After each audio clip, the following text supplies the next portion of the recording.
जननीं शारदां देवी रामकृष्ण जगद्गुरु पादपद्मे त्वा श्रुत्वा प्रणमामि मुहुर्मुहुः।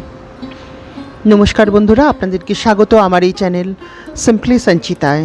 যারা আমার চ্যানেলে নতুন বন্ধু, সেসব বন্ধুদের উদ্দেশ্যে বলছি, আপনাদের যদি আমার এই চ্যানেলটি ভালো লেগে থাকে তো প্লিজ লাইক, শেয়ার, সাবস্ক্রাইব করার রিকোয়েস্ট রইল।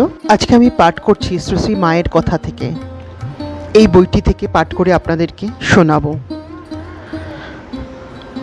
আগের এপিসোডে সন্ন্যাসিনীর কথা বলেছিলাম, যিনি মায়ের কাছে এসেছিলেন। আজকে 28শে মাঘ 1318, পৃষ্ঠা নম্বর 9, এখান থেকে আমি পাঠ করছি। শ্রী শ্রী মায়ের কথা শুনতে আমরা সবাই আগ্রহী। মায়ের ছোট ছোট সাংসারিক কথা, মায়ের ভালোবাসা, সব কিছুই আমরা মন প্রাণ দিয়ে শুনি, মন প্রাণ দিয়ে পড়ি এবং মাকে ভালোবাসি। সেই শ্রী শ্রী মায়ের কথা থেকেই আমি পাঠ করছি। বলছি পৃষ্ঠা নম্বর 9, শ্রী শ্রী মায়ের কথা, 28শে মাঘ 1318।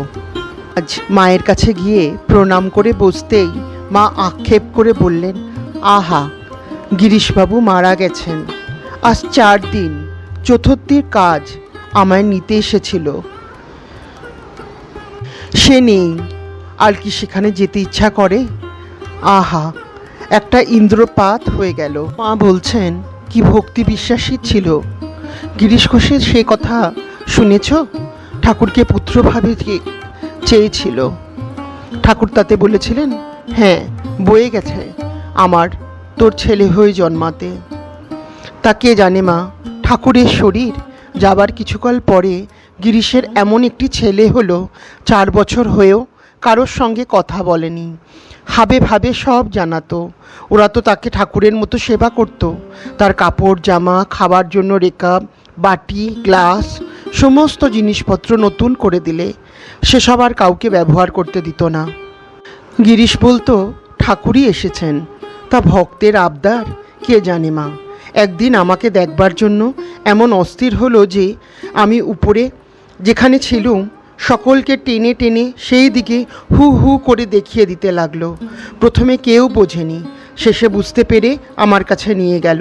তখন ওইটুকু ছেলে আমার পায়ের তলা পড়ে প্রণাম করলে, তারপর নিচে নেমে গিরিশকে ধরে টানাটানি আমার কাছে নিয়ে আসবে বলে। সে তো হাউ হাউ করে কাঁদে আর বলে, ওরে, আমি মাকে দেখতে যাব কি, আমি যে মহাপাপী। ছেলে কিন্তু কিছুতেই ছাড়ে না। তখন ছেলে কোলে করে কাঁপতে কাঁপতে 2 চক্ষে জলধারা এসে একেবারে আমার পায়ের তলায় সাষ্টাঙ্গ হয়ে পড়ে বললে, মা, এ হতেই তোমার শ্রীচরণ দর্শন হলো আমার। ছেলেটি কিন্তু মা 4 বছরেই মারা গেল। এর আগে একদিন গিরিশ ও তার পরিবার তাদের বাড়ির ছাদে উঠেছিল। আমি তখন বলরামবাবুর বাড়িতে। বিকেলবেলা ছাদে গেছি। গিরিশের ছাদ হতে তাকালে যে দেখা যায় সেটা আমি লক্ষ্য করিনি। পরে তার পরিবারের কাছে শুনলুম, সে গিরিশকে বলেছিল, ওই দেখো, মা ও বাড়ির ছাদে বেড়াচ্ছেন। গিরিশ ওই কথা শুনে অমনি তাড়াতাড়ি পিছন ফিরে দাঁড়িয়ে বলেছিল, না না, আমার পাপ নেত্র, এমন করে লুকিয়ে মাকে দেখব না। এই বলে গিরিশ নিচে নেমে গেছিল। পয়লা আষাঢ় 1319, বেলা প্রায় 4টা। শ্রী শ্রী মা অনেক স্ত্রী ভক্তদের সঙ্গে বসে আছেন। আমার পরিচিতার মধ্যে তাদের ভিতরে আছেন মাস্টার মহাশয়ের স্ত্রী, ডাক্তার দুর্গাপদ বাবুর স্ত্রী, গৌরী মা ও তার পালিতা কন্যা, যাকে আমি দুর্গা দিদি বলে ডাকি, এবং বরেনবাবুর পিসি। আর যারা আছেন তাদের চিনি না। মা হাসি মুখে সকলের সঙ্গে কথা করছেন।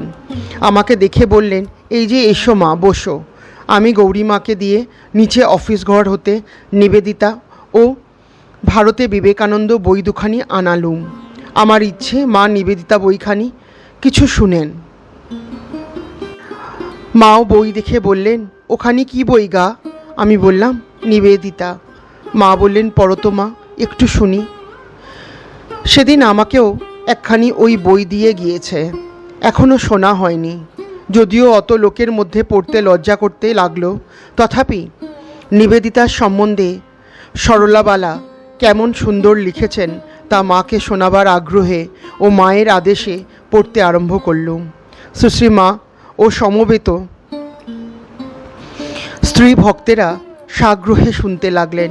নিবেদিতার ভক্তির কথা পড়তে সকলেরই চোখ অশ্রুসিক্ত হয়ে উঠল। দেখলুম মায়ের চোখ দিয়েও অশ্রু গড়িয়ে পড়ছে। ওই প্রসঙ্গে বলতে লাগলেন, আহা, নিবেদিতার কি ভক্তিই ছিল, আমার জন্য যে কি করবে ভেবে পেত না।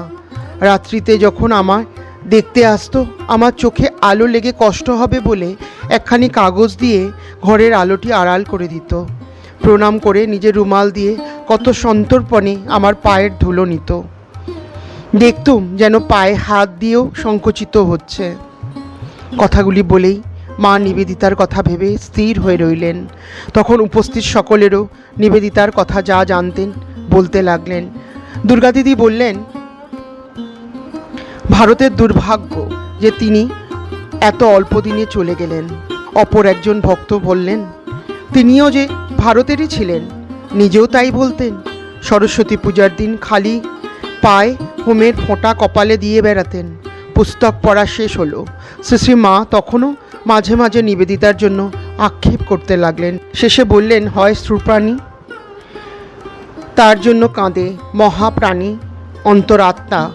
জানো মা, এইবার মা কাপড় কেচে এসে ঠাকুরের বৈকালী ভোগ দিতে বসলেন। ইতপূর্বে কোনো সময় স্বহস্তে অনেকগুলি ফুলের মালা গেঁথে বৈকালে পরিয়ে দেবেন বলে ঠাকুরের সামনে রেখেছিলেন। ব্রহ্মচারী রাসবিহারী ওইগুলোর নিকটেই ভোগের জন্য রসগোল্লা এনে রেখে গেছেন। তার রস গড়িয়ে ফুলের মালাতে লেগে ডেঁও পিঁপড়ে ধরেছে। মা হাসতে হাসতে বলছেন, এইবার ঠাকুরকে পিঁপড়ে কামড়াবে গো। ও রাসবিহারী, এ কি করেছ? এই বলে সযত্নে পিঁপড়ে ছাড়িয়ে ঠাকুরকে পরিয়ে দিলেন। মা ওই রূপে সকলের সামনে নিজের স্বামীকে মালা পরিয়ে সাজিয়ে দিচ্ছেন দেখে রাধুর মা মুখ টিপে টিপে হাসতে লাগলেন। শ্রী মা উপস্থিত সকলকে প্রসাদ দিতে গৌরীমাকে বললেন এবং সকলে প্রসাদ পেলেন। পর একজন স্ত্রীভক্ত মাকে বললেন, আমার 5টি মেয়ে মা, বিয়ে দিতে পারিনি, বড়ই ভাবনায় আছি। শ্রী মা বলছেন, বিয়ে দিতে না পারো, এত ভাবনা করে কি হবে? নিবেদিতার স্কুলে রেখে দাও, লেখাপড়া শিখবে, বেশ থাকবে। ওই কথা শুনে আর একজন স্ত্রীভক্ত বললেন, মায়ের উপর যদি তোমার ভক্তি বিশ্বাস থাকে তাহলে ওই করো, ভালো হবে। মা যখন বলেছেন তখন আর ভাবনা কি? বলা বাহুল্য, মায়ের এসব কথা মনে ধরল না। অপর একজন বললেন, এখন ছেলে পাওয়া কঠিন, অনেক ছেলে আবার বিয়ে করতেই চায় না। শ্রী মা বলছেন, ছেলেদের এখন জ্ঞান হয়েছে, সংসার যে অনিত্য তা তারা বুঝতে পারছে। সংসারে যত লিপ্ত না হওয়া যায় ততই ভালো। একে একে অনেকেই শ্রী মাকে প্রণাম করে বিদায় নিলেন। সন্ধ্যা হয়েছে। পূজনীয়া যোগীন মা এসে শ্রী মাকে প্রণাম করে ঠাকুরের সন্ধ্যা আরতি করতে বসলেন। মা রাস্তার ধারের বারান্দায় বসে জপ ধ্যান করছিলেন। পরে তিনি উঠে আসতে অপর স্ত্রী ভক্তরা সকলে প্রণাম করে বিদায় গ্রহণ করলেন। সকলে চলে যেতে মাকে একা পেয়ে জিজ্ঞাসা করলুম, মা, স্ত্রী লোকেদের অসুচি অবস্থায় ঠাকুরকে পূজা করা চলে কি? শ্রী মা বললেন, হ্যাঁ মা, চলে, যদি ঠাকুরের উপর তেমন টান থাকে। এ কথা আমিও ঠাকুরকে জিজ্ঞাসা করেছিলাম। ঠাকুর বলেছিলেন, যদি পূজা না করার জন্য তোমার মনে খুব কষ্ট হয় তাহলে করবে, তাতে দোষ নেই, নতুবা করো না। তা তুমি পুজো করো, কিন্তু মনে কোনো দ্বিধা এলে করো না। সকলকেই যে মা ওইরূপ করতে বলতেন তা নয়, কারণ দিন কয়েক পরে ঠিক এই একই অবস্থার আরেকটি স্ত্রী ভক্তকে বলেছিলেন, এই অবস্থায় কি ঠাকুর দেবতার কাজ করতে হয়? তা করো না। ওই রূপে মা লোকের মানসিক অবস্থা দেখে কাকে কখন কি বলতেন তা অনেক সময় বোঝা দুষ্কর হয়ে পড়ে। অনেক রাত হয়েছে, এখনও আমাকে নিতে আসেনি। গোলাপ মা ডেকে জিজ্ঞাসা করাতে নিচে হতে কে বললেন, আমরা বলে দিয়েছি, গৌরীমার সঙ্গে চলে গেছেন বোধ হয়। শুনে আমি মাকে বলেছি, না আসে আজ থাকাই যাবে। মা বললেন, সে তো কোনো ভাবনা নেই, কিন্তু আজ পয়লা অগস্ত্যা যাত্রা, আজ বাড়ি হতে যাত্রা করে এসে কোথাও থাকতে নেই। মনে ভাবলুম এমন স্থানে যদি অগস্ত্র যাত্রা হয় সে তো ভালোই। রাতে ঠাকুরের ভোগের পর সকলে প্রসাদ পেতে বসলেন। মা আমাকে বৈকালে প্রসাদ দিয়েছিলেন, সেই জন্য আমি পুনরায় এখন প্রসাদ পেতে অনিচ্ছা প্রকাশ করায় গোলাপ মা বললেন, কেন গো, আমাদের বাড়ি এসে উপোস করে থাকবে কেন? মা বললেন, না না, দুখানি খাবে বই কি, বলে নিজে একখানি রেকাবিতে 4খানা লুচি, তরকারি, মিষ্টি প্রভৃতি এনে দিলেন। রাত তখন প্রায় 11টা। এই সময় শ্রীমান বিনোদ আমাকে নিতে এলো। সে গৌরীমার আশ্রমে গিয়ে আমাকে না পেয়ে পুনরায় এসেছে। নিচে সাধু ব্রহ্মচারীগণ অনেকেই শয়ন করেছেন। মাকে প্রণাম করে বিদায় নিতে বললেন, থাকা হলো না গো, তা আর একদিন এসো, এখানে থেকো। আস্তে আস্তে অতি সন্তর্পণে নেমে আসছি, শুনছি পূজনীয় শরৎ মহারাজ বলছেন, সাবধানে সিঁড়িতে নামিয়ে নিও বিনোদ, রাত হয়েছে। তিনি নিচের বৈঠকখানা ঘরে শুয়েছেন। বাসায় ফিরতে রাত 12টা হয়েছিল। আর একদিন গিয়ে দেখি শ্রী মা দ্বিপ্রহরের আহার আনতে বিশ্রাম করছেন। আদেশ মতো তার কাছে শুয়ে বাতাস করছি। এমন সময় তিনি সহসা আপনা মনেই বলেছেন, তাই তো মা, তোমরা সব এসেছো? তিনি মানে ঠাকুর এখন কোথায়? শুনে বললুম, এ জন্মে তো তার দর্শন পেলুমই না, কোন জন্মে পাবো কি না তা তিনিই জানেন। আপনার যে দর্শন পেয়ে গেছি, এই আমাদের পরম সৌভাগ্য। শ্রী মা বললেন, তা বটে। ভাবতে লাগলুম, কি ভাগ্য যে এই কথাটি স্বীকার করলেন। সব সময়ই তো দেখি নিজের কথা নিজেই চেপে যান।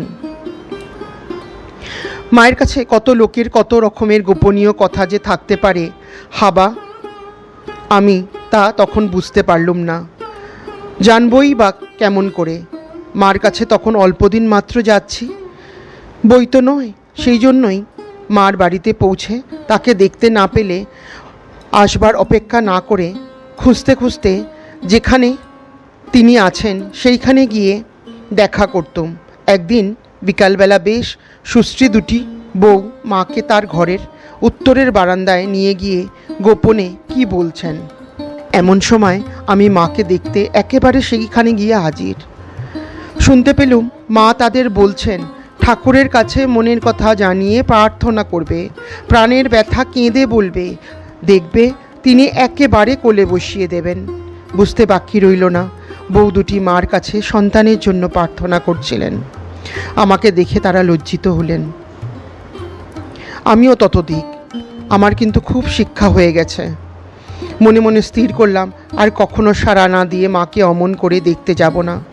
কয়েক মাস পরে মার বাড়িতে বউ দুটির সঙ্গে আবার দেখা হয়েছিল এবং বুঝেছিলুম তারা উভয়ই সন্তান সম্ভবা হয়েছেন। বন্ধুরা, একটা কথা আর না বলে পাচ্ছি না। দেখেছেন, এই বইতেও লিখেছে মায়ের কি অপরূপ দয়া। মায়ের কথায় যেই স্ত্রী লোক দুটি এসেছিলেন তারা সন্তান সম্ভবা ছিলেন না। তারা মায়ের কাছে প্রার্থনা করেছিলেন জানে তাদের একটি করে সন্তান হয়।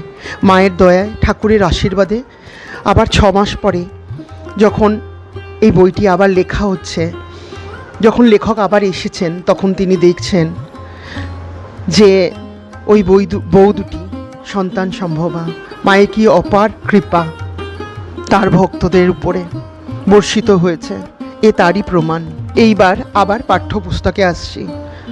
গৌরীমা এসেছেন, তাকে একটু ঠাকুরের কথা বলতে অনুরোধ করায় তিনি বললেন, আমি ঠাকুরের কাছে অনেক আগে গিয়েছিলাম। তারপরে আর সকলে আসতে লাগলেন। এই নরেন, কালী এদের ছোট দেখে বেলা বেশি নেই দেখে আর অধিক কথা হলো না।